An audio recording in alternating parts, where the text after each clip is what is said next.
Hey, I'm here with Dr. Jason Lyle here at the Institute for Creation Research. And so, Dr. Lyle, I'm gonna come across as say I'm an atheist, all right, or somebody that really is skeptical of God, all right. So, one question that we might get a lot is, how can you prove to me that God really exists? I mean, we got all the science over here and stuff, but you know, if God really exists, then where's the evidence? Where's the proof? Yeah, that is a good question. So let's dive into this question that this Duggar has posed to Dr. Jason Lyle.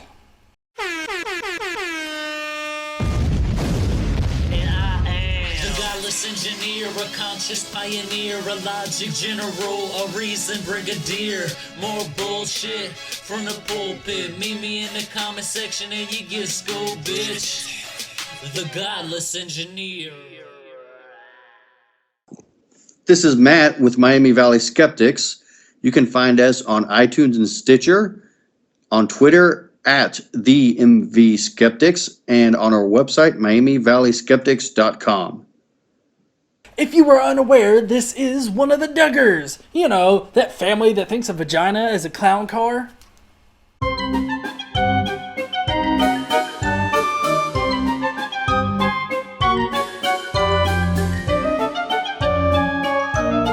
And yes, that is Dr. Jason Lyle. He's the same guy that said this bullshit. Light can be created with the star on day 4, and it can arrive on Earth on day 4, you see, so it's not really an issue. Alright, so let's listen to see what evidence he has for the existence of God. And it's kind of interesting because it's in a way it's like a fish asking for evidence of the existence of water. It's something that's all around it, that he couldn't exist without. Not that God is the universe or anything like that. I'm not a pantheist, but. Oh no! We don't want to be that ridiculous, do we? That God is just everywhere and is the universe and all that shit. No, he is very personal to you and he cares about you.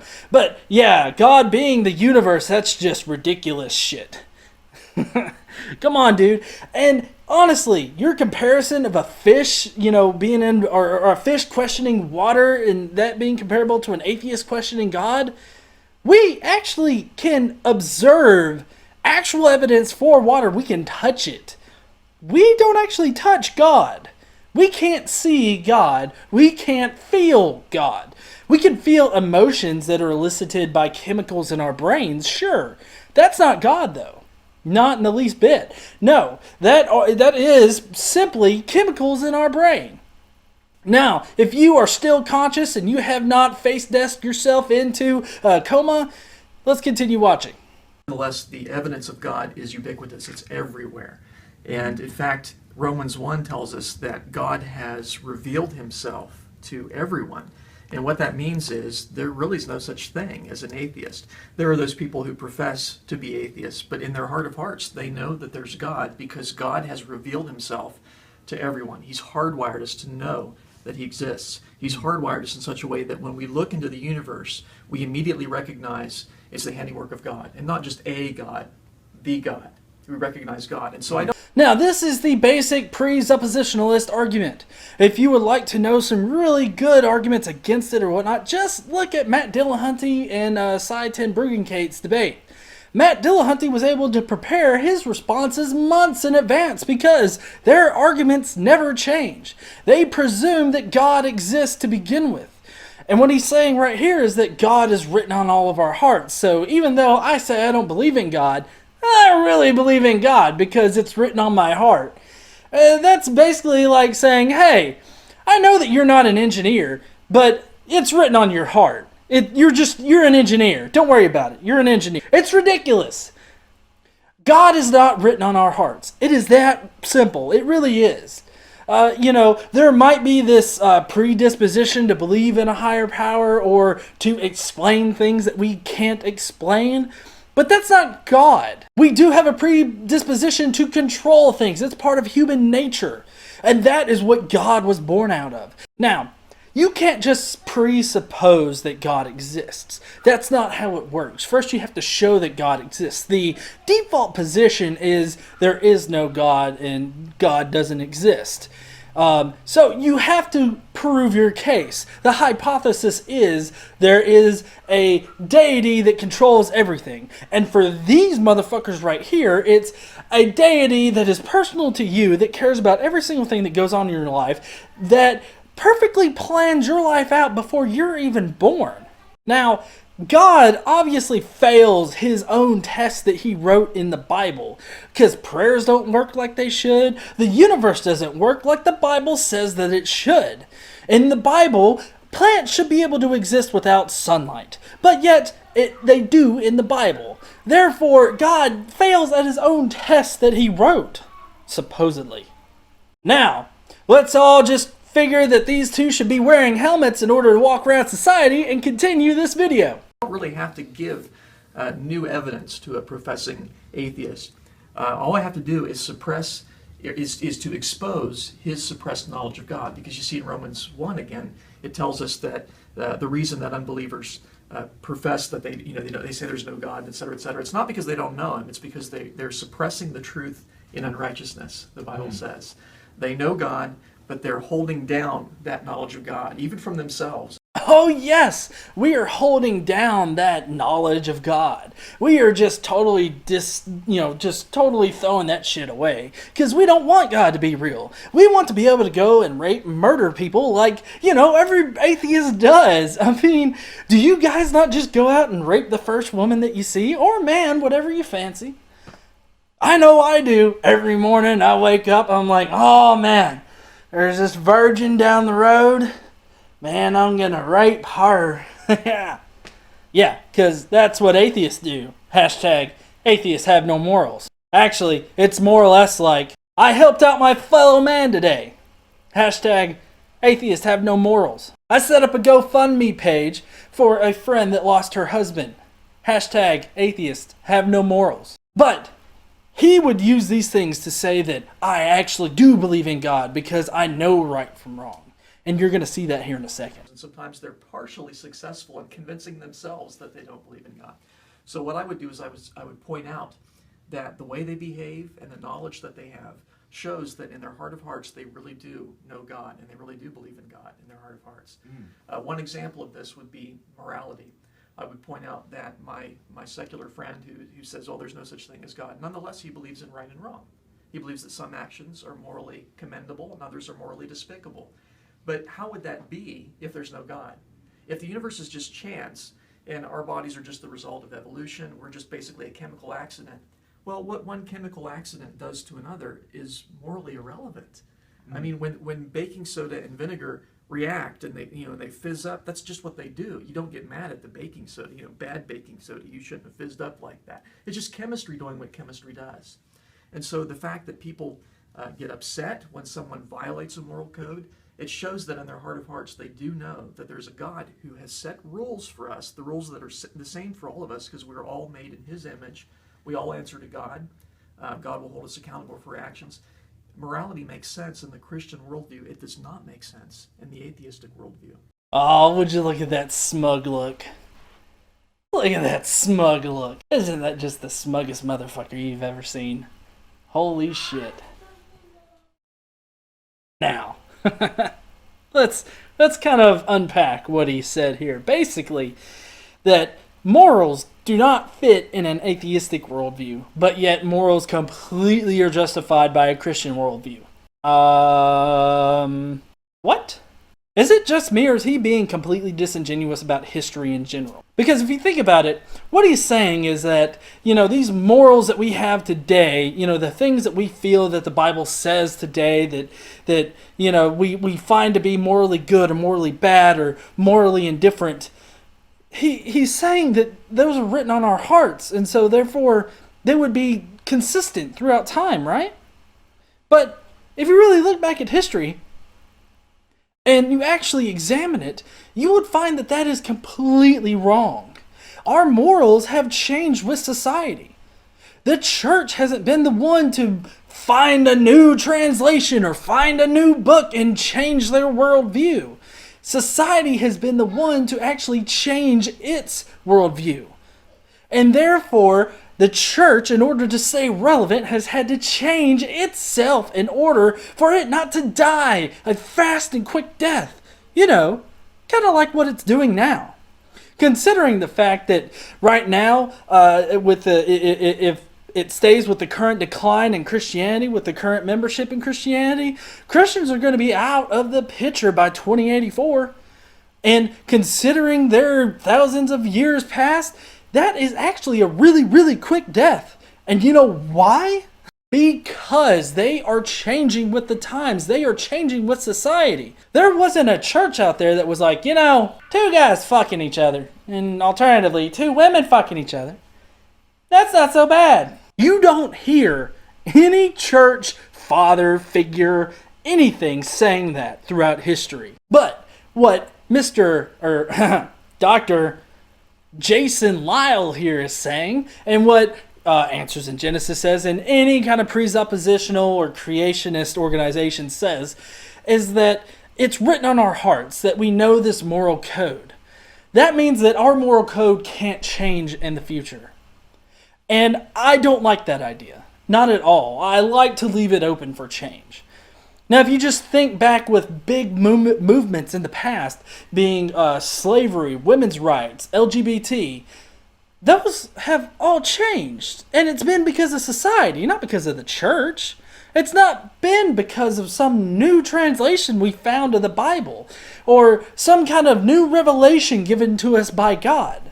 No, it's been our own morals. And we've shucked part of the Bible because of, you know, our changing morals in society.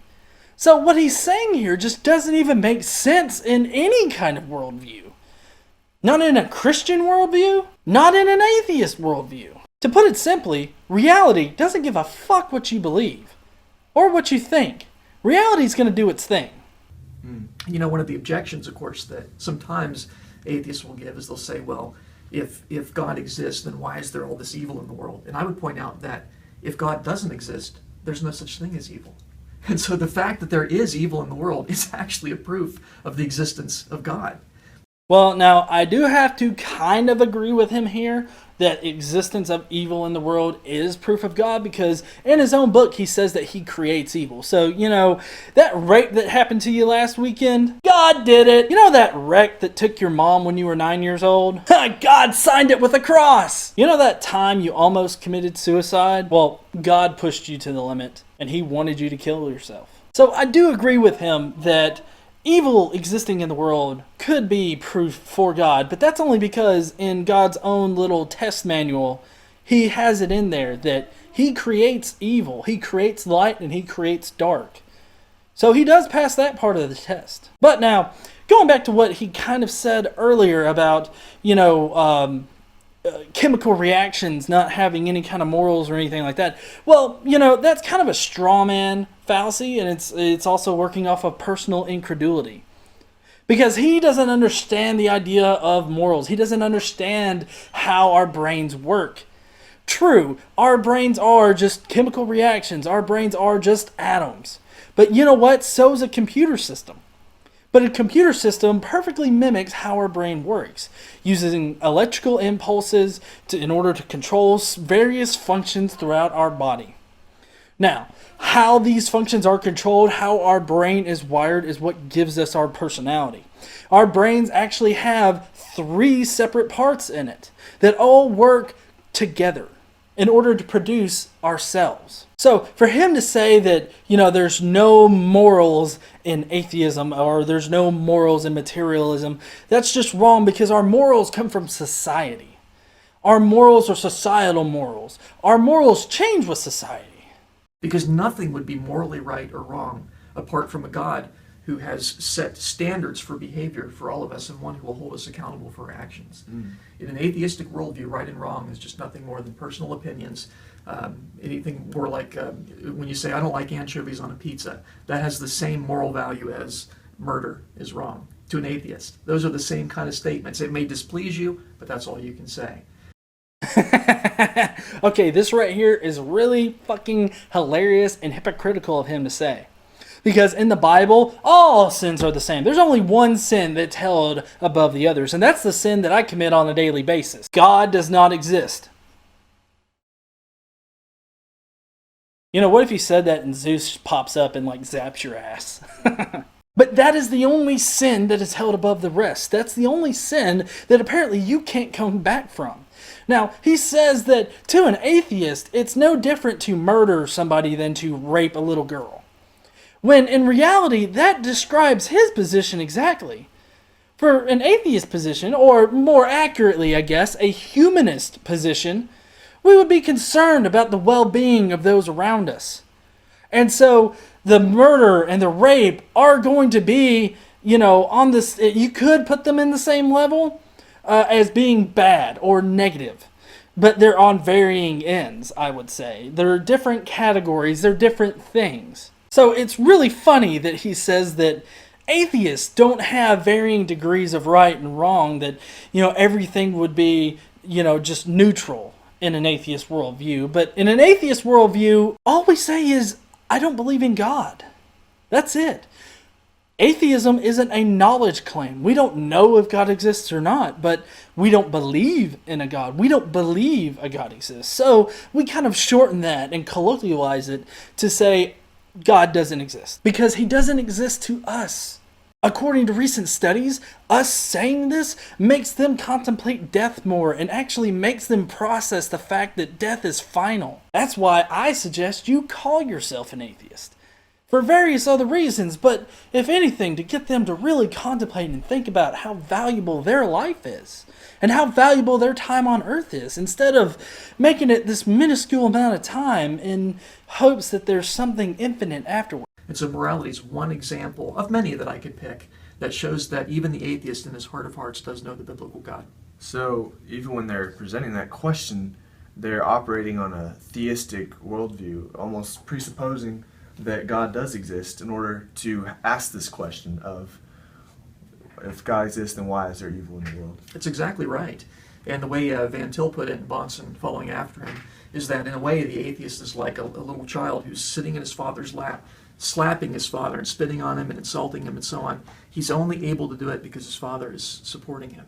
And the atheists are like that. They're using God's laws of logic. They're using a sense of morality that God gave them in order to argue against the very God who makes such things possible. Oh, well, you condescending prick. Thank you for comparing us to petulant little children. If I had to say anything, you're the kind of people that need to wear a helmet in order to walk around, because otherwise you're going to trip, fall, and kill yourselves. Because, to be perfectly honest, with reasoning like that, I don't see how you remember to breathe in the morning. Oh yeah, I forgot. God reminds you to do it. He fucking wakes you up every day, doesn't he? Okay, but seriously now, how that is just the stupidest reasoning that I can think of. That would be like me saying, "Yo, Duggar, I guess you're presupposing that vaginas are clown cars.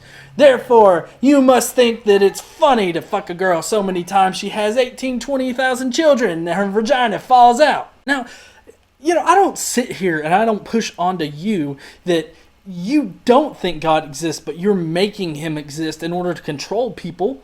You don't hear me saying that, do you? No, I say that you're wrong.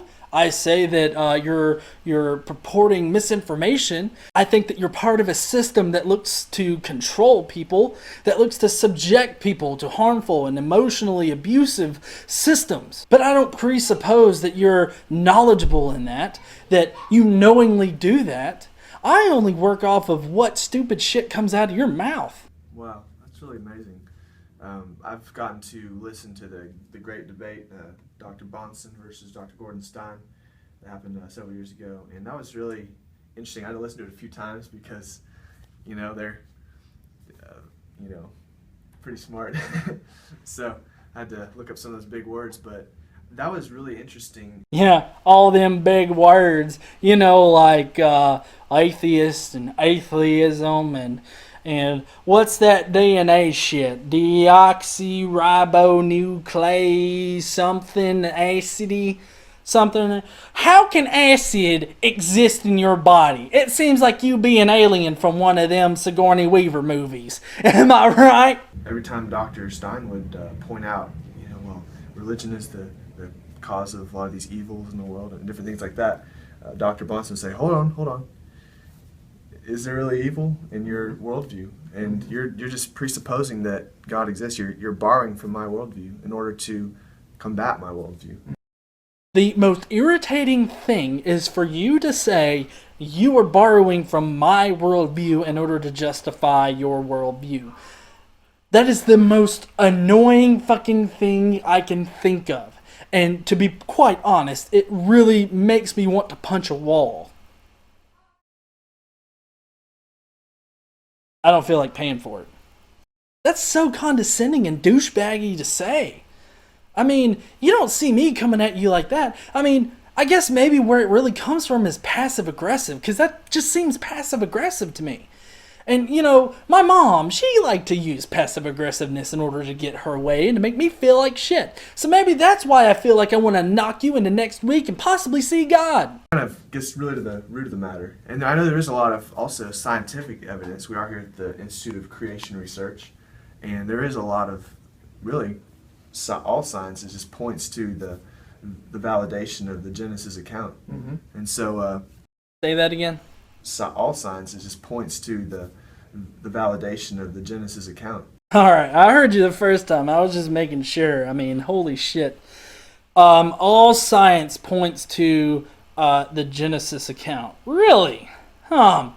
Okay, well, you're talking to Jason Lyle there, right? He's the guy who explains his anisotropic syncropy convention with the idea of time zones. And if you guys haven't seen my explanation of the anisotropic syncropy convention, I suggest you check out this Minute in Atheism that I did. But this is a guy that explains that there are time zones in space that allow light to get here on the same day. I am not even shitting you. Seriously, go check out my video. It's insane. Nothing in science points to Genesis being correct. Not at all. Plants exist without sunlight for a complete day. How is that scientific? How is it scientific to say some magical bearded man in the sky just looked around and was like, I'm feeling lonely. Abracadabra! And then he sneezed life into Adam, and then he was bitching too much about not having a female, so he made a female out of ribs, and, which reminds me, I've got to go and make ribs sometime soon. Oh, man. Check it out, Institute of Creation Research, and like I said, I'm here with Dr. Jason Lyle. And where did you go to school? Get your doctorate and everything? I got my doctorate at the University of Colorado in Boulder. Okay. Well, you know what? I think the University of Colorado needs to revoke your damn degree, because apparently you didn't learn shit from it. You didn't learn shit from the University of Colorado. In fact, anybody out there near University of Colorado, I would suggest not going to their astrophysics department and getting a degree, because then you would have the same degree as this asshole. Go somewhere else. A community college would probably be better than the University of Colorado. Now, to end this little rebuttal to this bullshit put in this video, I just want to say, to wrap it up, atheists do have morals. Morals come from society. They have evolved over time along with our societal systems. This guy obviously doesn't know what he's talking about. The Duggars think that vaginas are clown cars, and Dr. Jason Lyle is just fucking batshit insane. Oh, yeah, and chemical reactions, yeah, they can't have morals, but then again, you're strawmanning how our brains work chemically and how organisms work in general. That's called a straw man. Which is kind of funny because you bring up a book that apparently points out fallacies in evolutionary debates, which I have to say the only fallacies that come up are on your side of the fucking argument. Thank you for watching this. Go down below and check out my links. I have recently started a Patreon account. If you would like to help me in my efforts to battle this kind of stupid shit, go down below and consider supporting me on Patreon. Soon I'll be doing a monthly hangout, so be sure you get in there soon so that you can hang out with me and a surprise guest. Also, go down below, check out my website. If I get enough patrons, I'm going to be writing a blog a day. They will be a mix of current news, my own opinions, and, informational stuff. I'll see you guys next time, and don't forget to think skeptically and stay godless, or help someone get there.